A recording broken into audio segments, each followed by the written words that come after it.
Let's talk about your 2017 study. Can you tell us how it was designed? Yes, back in 2017, we did an interesting study looking at, that was published in Journal of Dairy Science that year.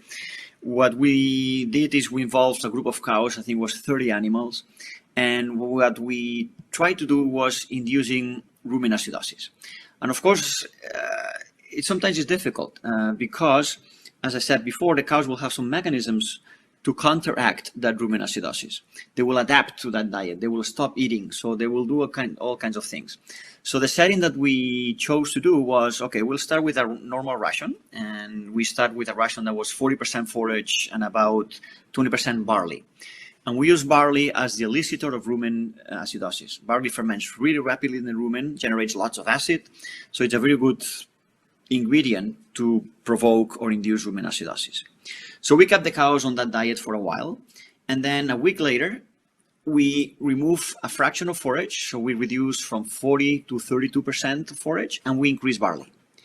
We expose the cows 7 days to that diet, and then 7 days later, another decrease in forage and an increase in barley. And then a fourth week, we also decrease forage and increase barley. So we went from a ration that was 40% forage, 20% barley, to a ration that was 27 forage, 32% barley. And these cows were separated in three groups. We had a control, that was a negative control without sodium bicarbonate or magnesium oxide. Then we had a treatment group that was sodium bicarbonate at around 1% of the dry matter. And then we had a group that received no sodium bicarbonate, but pHix-up. And that was the setting.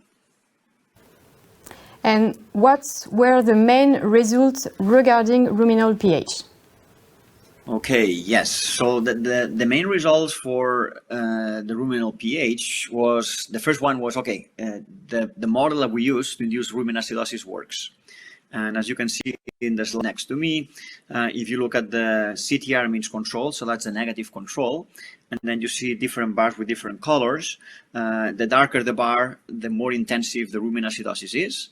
And you can actually see that, yes, rumen pH goes down as we increase barley and remove forage in the diet. But the other interesting thing is that when we fed sodium bicarbonate, we also saw pretty much the same decrease in rumen pH as in control.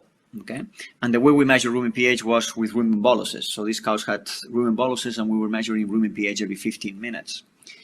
More interestingly, when we fed pHix-up, of course, there was also a decrease in rumen pH because the strategy of causing rumen acidosis worked and it was severe, but it did not decrease as much as with the negative control cows or with cows receiving sodium bicarbonate.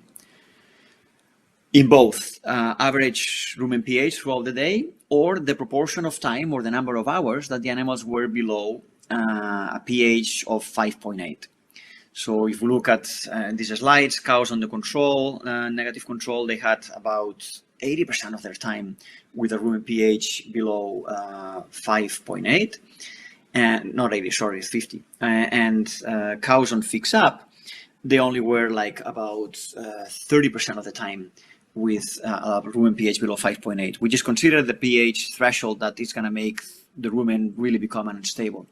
Interestingly, cows on sodium bicarbonate, they spend more than 45% of the time also with a low rumen pH, below 5.8.